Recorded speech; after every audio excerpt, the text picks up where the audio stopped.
नाविन्य आणि विश्वास यांचा सुरेख संगम म्हणजेच धनलक्ष्मी ज्वेलर्स, पांडुरंग तुकाराम उत्पादपत, पंढरपूर. 91.6 केडीएम दागिने, 22 आणि 24 कॅरेट सोन्याचे चांदीचे दागिने मिळण्याचे एकमेव ठिकाण. Proprietor Jaysing Apparao Sardar. Mobile number 9890 25 97 74. एक वेळ अवश्य भेट द्या.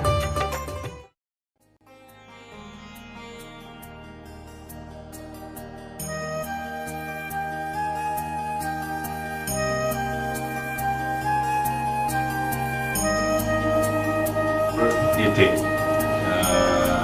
धार्मिक आणि हे वातावरण आहे आणि त्याच्यामध्ये अजून एक आपल्या भेट म्हणून जे पूर्वीपासून वैकुंठ चतुर्थी दिवशी आपल्या इथे हरिहर मिलन होतं, त्या पद्धतीनं हरिहर म्हणजे विष्णू आणि शंकराची भेट, तर त्याचा योग पकडून आपण पंढरपूर येथे परमपूज्य पंडित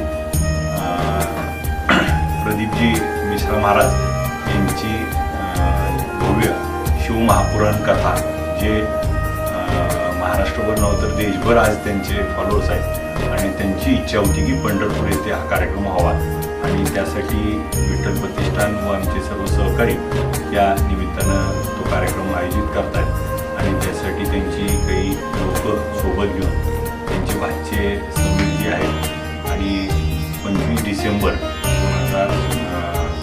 2023 ते 25 डिसेंबर 2023 नवीन वर्षाचं स्वागत आपण हे धार्मिक वातावरणामध्ये त्या ठिकाणी करतोय आणि या निमित्तानं पंढरपूरला ज्या पद्धतीने आषाढी एकादशीला गर्दी होती, त्याच धर्तीवरती पंढरपूरला 7 दिवसाची आषाढी होण्यासारखं या कार्यक्रमासाठी, कथा ऐकण्यासाठी महाराष्ट्रातनं 5 ते 10 लाख लोक हे मोठ्या संख्येनं त्या ठिकाणी येतात. त्यासाठी आपण 5 ते 6 लाख स्क्वेअर फूटचं मंडप त्या ठिकाणी चंद्रभागा मैदानावरती करतोय आणि त्या माध्यमातून ज्या भक्त आहेत, ज्या धार्मिक लोक आहेत, त्यांचं सगळ्यांची तिथं कथा दुपारी 1 वाजल्यापासून 4 वाजेपर्यंत या टायमिंगमध्ये महाराजांची राहील आणि या माध्यमातून मी एक पंढरपूरकर म्हणून माझी ही अपेक्षा होती की 10 लाख लोक पंढरपुरात महाराष्ट्रातून येत आहेत आणि ती 10 लाख लोक जर पंढरपुरात आली आणि प्रत्येकानं 500,000 रुपये खर्चले तर माझ्या पंढरपूरचं अर्थकारण देखील मजबूत होईल आणि 7 दिवसाची वारी पंढरपूरकरांना मिळेल. या माध्यमातून पंढरपूरचे अर्थकारण मजबूत होईल. अर्थकारण मजबूत होत असताना महाराष्ट्रातल्या कित्येक भक्तांना पंढरपूरला यायचं असतं परंतु निमित्त नसतं, तर हे निमित्त पण या माध्यमातून घडत आणि महाराजांची इच्छा होती की विठ्ठल भगवानांच्या दरवाज्यात आपल्याला कथा करायची आहे. यांच्या प्रतिष्ठानचं नाव देखील विठ्ठल सेवाच आहे. विठ्ठल सेवा आहे, विठ्ठल सेवा समिती, म्हणजे ते महाराज देखील विठ्ठलाचे भक्त आहेत आणि मग हा मिलाप करणं आणि पंढरपूरच्या अर्थकारणाला पंढरपूरचं महत्त्व अजून दुगणित करणे आणि पंढरपूरला धार्मिक पर्यटन हा नवीन एक खुला करणे या दृष्टीनं खऱ्या अर्थानं आम्ही आज पुढाकार घेतोय. या माध्यमातून पंढरपुरात येणाऱ्या भक्त भाविकांमुळं पंढरपुरातल्या छोट्या मोठ्या व्यापाऱ्यापासून मोठ्या सगळ्यांपर्यंत त्या ठिकाणी त्याचा नक्की अर्थकारणाला फायदा होईल आणि आजच आपण जर बघितलं तर पंढरपुरातला कुठलंही हॉटेल, लॉज, धर्मशाळा सगळ्या 100% आज बुक झाल्या.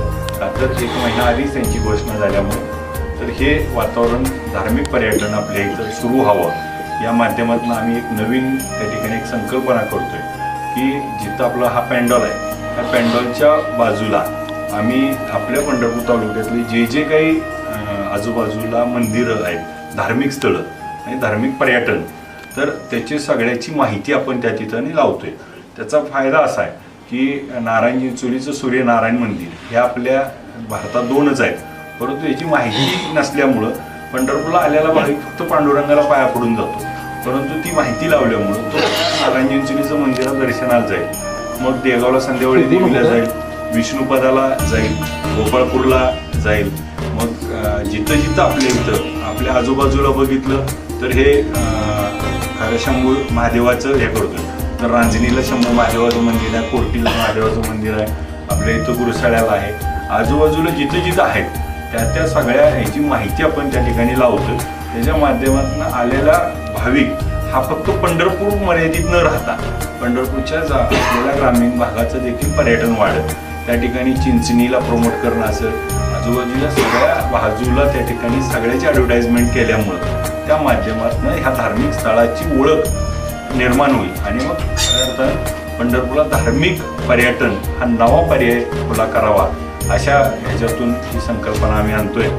आणि आपण सगळेजण पंढरपूरवासीय यासाठी तयार व्हावं आणि जसं आपण वारीच्या आधी आपलं सगळं मटेरियल भरतो तसं आपण त्या पद्धतीनं पंढरपूरवासीय तयार व्हावं आणि जेणेकरून आलेल्या भाविकांचं मोठ्या मनानं स्वागत करू आणि या भाविकांना त्या ठिकाणी 7 दिवस या आलेल्या भाविकांची पेंडॉलमध्ये राहण्याची सोय आहे आणि त्याची सगळ्यांची जेवणाची सोय माननीय खासदार बंडू जाधवसाहेब परभणी यांनी त्या ठिकाणी स्वीकारली आणि या सगळ्यांना अन्नदान हे ते करणार आहेत आणि त्यांच्यामुळंच ही सेवा करण्याची मला संधी मिळाली.